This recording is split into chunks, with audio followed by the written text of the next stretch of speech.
Hey friends, happy Thursday morning. It is going to be a beautiful, beautiful day.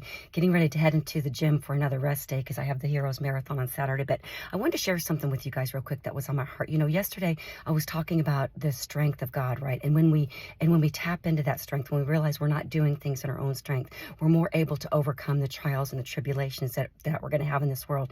And let me tell you what, if you are a believer, it's not a matter of if you experience trials and tribulations, it's when. And the closer you get to God, it's definitely you experience more and more of these, which is the very reason that you need to know, you need to have this knowledge, because you have this confidence when you're headed into battle, right? Well, I love nature teaches us so much. I talk about this all the time. Romans 1:20 says that since the beginning of time, that what God has made, that we can see his invisible attributes, his eternal power, his divine nature. All of this can be seen through nature.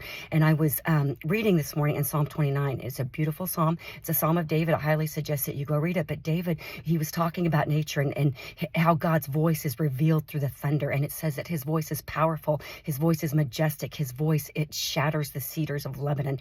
And the commentator said that his voice is so powerful that it causes a deer to give birth. And it says, if we look at thunder, I have had the, well, it's good and bad, but I have been caught out in the middle of thunderstorms more than I care to recall. And let me tell you something, when you hear that thunder, you can feel the ground shake. You can feel it in your body vibrates.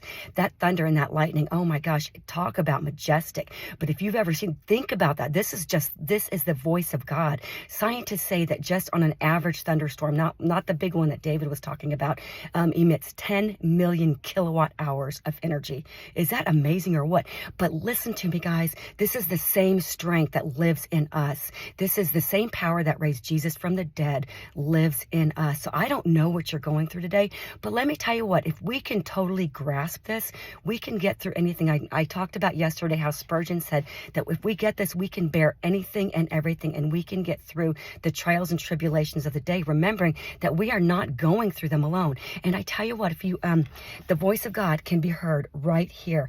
Now, I tell you what, I always talk about Bible study, but I will say it until I'm blue in the face. This is where our power comes from, the knowledge of Christ, the knowledge of God, of who he is. And when we know this book, we can see him through nature.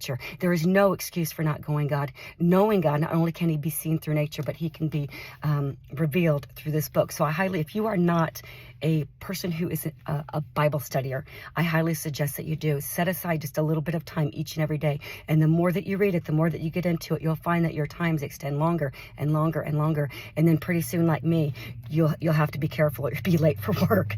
But anyways, guys, I hope that really blesses you. And I hope that you remember that the same God whose voice can be heard in the thunder is the same God whose strength we can tap into to get through the trials and the tribulations of the day. So we can be those courageous Christians that just overcome everything that the enemy throws our way. So I really hope that blesses you, and I hope it reminds you, just like I said yesterday, I don't know what you're going through, but remember that the same God who got you through yesterday, who got you through last year, who got you through the last decade, I think about this all the time, is the same God who's going to get you through today, tomorrow, this year, and the next year, and on and on and on until his return. So I really hope that blesses you. I'm going to get into the gym, get in a workout, get off to the best job ever. It's going to be a great day.